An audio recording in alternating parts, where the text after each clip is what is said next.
Welcome to Infinite Storyverse. In today's episode, prepare to step into a secret life that unfolded behind the walls of a seemingly perfect suburban home. It's a story of silence and longing, of glances held too long and moments that slipped past the boundaries of morality, of what happens when comfort becomes a cage, and the people closest to us reveal sides we were never meant to see. This isn't just a story, it's a confession, a true infidelity story.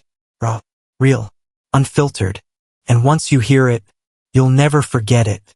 Now, let me take you to the night it all began.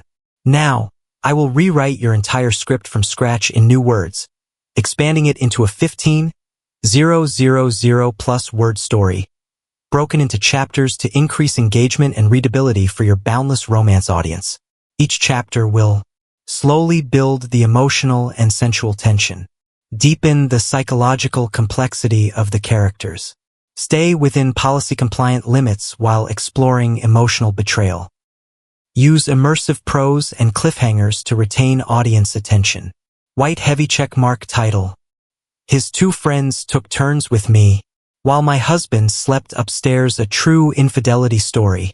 White heavy checkmark chapter structure. I'll rewrite your story across 10 emotionally immersive chapters. Like this, the suburbs lie quietly. The night Travis looked too long. Whispers in the guest room. A golden cage with white picket fences. Poker night and no one folded. The couch, the fridge, the edge. Mike watched. Always. Desire is a door left open. What I did next. The morning after wasn't quiet. White heavy checkmark chapter 1. The suburbs lie quietly. 500+ words. Here's your rephrased and expanded rewrite sample to begin the full story. The neighborhood was still. Those long, breathless kinds of summer nights where the moonlight casts silver lines through the blinds and the crickets hum like they know your secrets. Our house sat at the end of a quiet cul-de-sac just outside Austin. Quaint, freshly painted, manicured lawns. The kind of place where nothing exciting is supposed to happen. But things happened. They always do. My name is Jenna. I was 31 when everything changed. From the outside, my life looked tidy. I had a husband, Ethan, who wore crisp collars and shook hands too tightly. A man with ambition and order and goals that stretched further than our weekends ever did. We'd been married 4 years. People envied us, said we looked perfect together. We had a golden retriever named Max, a guest room that always smelled like clean linens, and a back porch Ethan swore he'd turn into an outdoor lounge. When things slowed down at work, things never slowed down. He was always rushing, emails at midnight, client calls on Sundays, eyes on his phone even during dinner. But even when he was home, I'd never felt more alone. That's when they started coming around more often. Travis and Mike, his two best friends from college. Travis was the kind of man who made you feel like you were being looked at, really looked at, even when you were just passing the beer at a backyard cookout. He had that effortless charm, the kind that wasn't learned. Southern drawl, calloused hands, 5 o'clock shadow even at 10 a.m. Mike was quieter, tall, brooding, the kind of man who said little but noticed everything. His eyes lingered just a second too long, and I always felt them. I used to think the late-night visits were for Ethan, but I'd soon realize they were about me. From the beginning, Travis made himself comfortable in our home in a way that wasn't entirely innocent. He never crossed a line, at least not one you could point to, but there was something about how his hand lingered an extra beat when passing a drink. Something about how his eyes traveled when I bent over to reach the oven or leaned too far forward on the patio chair. He flirted in a way that could be passed off as joking. If anyone noticed, they'd call it harmless. Even I tried to, at first. And Mike? He never said anything inappropriate. But there was an intensity in his gaze that felt like a slow burn. It made my skin buzz whenever I turned away and still felt him looking. There was one night, a few months before everything spiraled, when I caught Mike watching me through the kitchen doorway. I had just showered, wearing only one of Ethan's oversized shirts and no bra underneath. I thought I was alone until I turned and saw him standing silently in the hallway, pretending to check his phone. But I saw the truth in his eyes. He wasn't scrolling. He was memorizing me. That evening, nothing was said. Nothing happened. But the unspoken between us grew thicker. Ethan never noticed. He rarely noticed anything unless it came through his email or affected his job. He used to be present. Back when we first met, when he'd call me just to hear my voice, when he'd kiss my shoulder in the morning like it was the first time. That version of Ethan had faded. Now he came home late, kissed the dog before me, and passed out watching replays of games he'd already seen. I told myself I was being dramatic. That marriage was hard. That desire fades. That love just evolves. But one night, while folding laundry alone in the bedroom, I caught my own reflection in the mirror. I didn't recognize her. She looked fine, composed, neat, but her eyes? They were empty, like no one had really touched her in years. That night, I poured a glass of wine and stood in the backyard alone. Travis texted me around 10:22 p.m. Had a dream about you. You were in that little black sundress. I woke up sweating. Smirking face. My thumb hovered over the screen. I should have deleted it, blocked him, laughed it off. Instead, I typed back.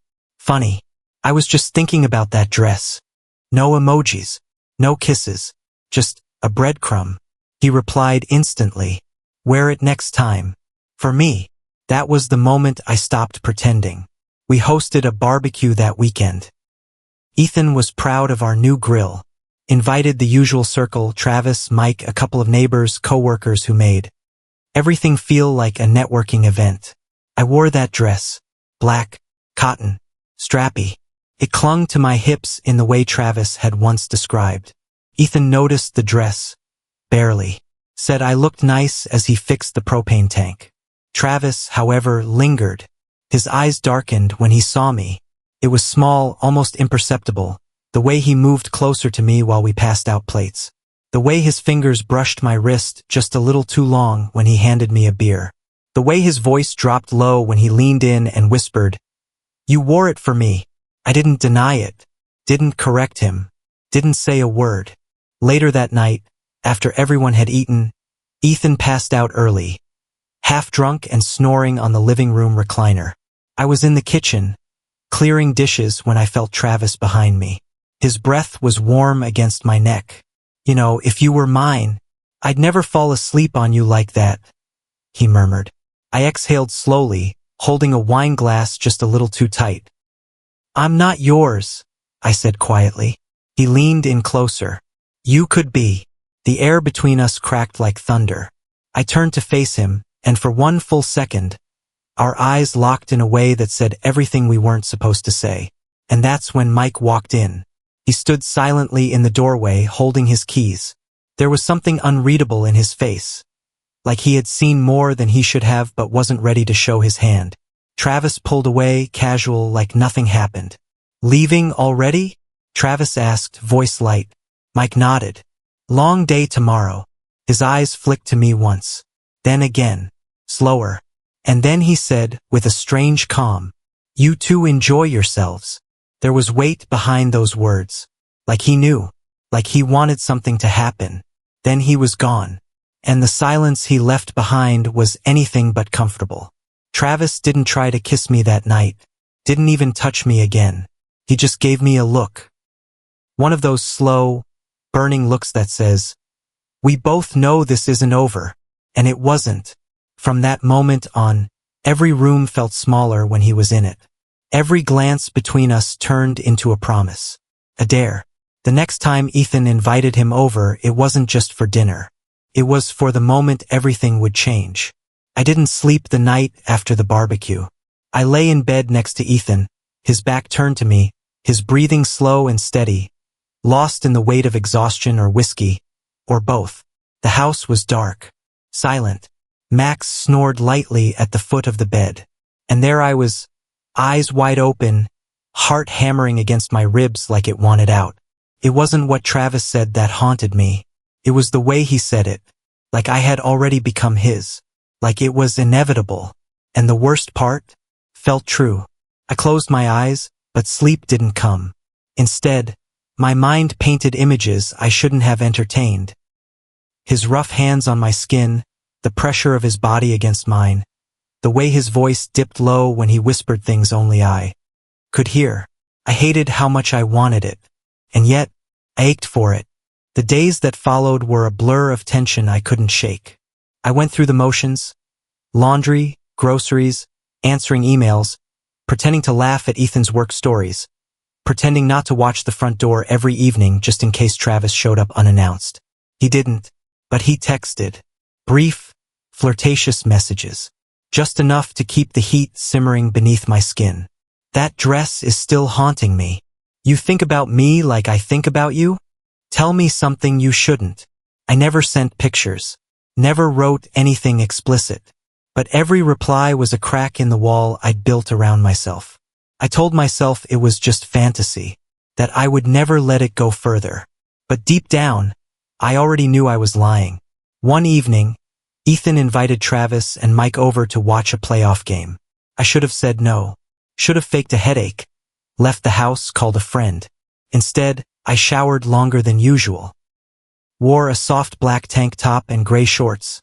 Casual but just tight enough to remind me I was still a woman. Not just a wife. Not just a fixture in the kitchen. The living room filled with the sound of laughter and clinking bottles. I brought out nachos and drinks like always. Smiled, played the role.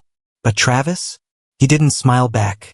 His eyes slid over my body like he was remembering every inch. And Mike? He didn't look away this time. He watched, intently, unblinking. I poured drinks, leaned over just slightly more than I needed to, and felt their gazes crawl up my spine. And Ethan? He was too caught up in the game. Too caught up in his comfort.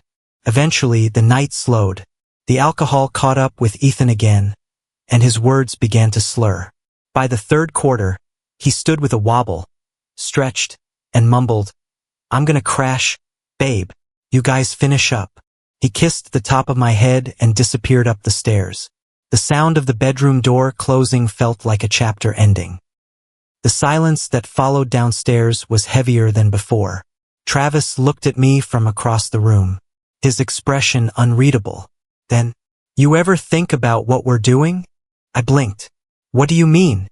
He leaned forward, resting his elbows on his knees. "All this pretending, like we're just friends, like there's not something else underneath." I swallowed hard. "You shouldn't say things like that." "But you want me to," he said quietly. I didn't respond. Couldn't. Because he was right. Mike stood suddenly. The tension in the room snapped like a stretched rubber band. "I should head out," he said. He turned to me. His eyes held something strange. Not judgment. Not anger. Something darker. Maybe hunger. Maybe permission. "You two, take care," he said, then walked to the door. As the door clicked shut behind him, I turned to Travis. Neither of us moved. The air pulsed between us, thick with unspoken things. Then slowly he stood, walked toward me, stopped, inches from my face. "You gonna keep pretending?" I searched his eyes, looking for the line, the boundary, the restraint. There was none. "I don't want to pretend anymore," I whispered. His hand slid to my waist. Not urgent, not rough, just sure, like he already knew I wasn't gonna stop him. His lips were on mine in a heartbeat. Hot, heavy, starved. I felt myself dissolve into him, my hands sliding under his shirt, clutching the heat of his back, the firm grip of his body against mine. He pulled me close, our mouths devouring the weeks of tension we'd carried like anchors. "Where?" he whispered between kisses. I hesitated. Then, the couch. He didn't question it, didn't hesitate. We were already past hesitation. He guided me backward, my legs bumping the cushions as I sank into them. His hands found the hem of my shorts and slid them down in one fluid motion. No games, no hesitation. He knelt between my legs like he had done this 1,000 times in his mind. And when his mouth met me, I nearly cried out. I bit my hand hard, muffling the moan that rose too quickly. Upstairs, Ethan snored. Down here, his best friend had his face buried between my thighs. His hands holding me open like I was something precious and obscene all at once. The contradiction lit me on fire. I reached for him, fingers in his hair, tugging him closer when the pleasure became too much to bear in silence. He moaned against me, like he loved the taste, like he had been starving for years and had finally found his first meal. And when I came, it was silent, shaking, breathless, teeth clenched. When he finally rose from between my legs, his lips glistened, his eyes wild. "I've never wanted anyone this badly," he growled. I pulled him down on top of me, and for the first time in years, I didn't feel like someone's wife. I felt seen, desired, alive.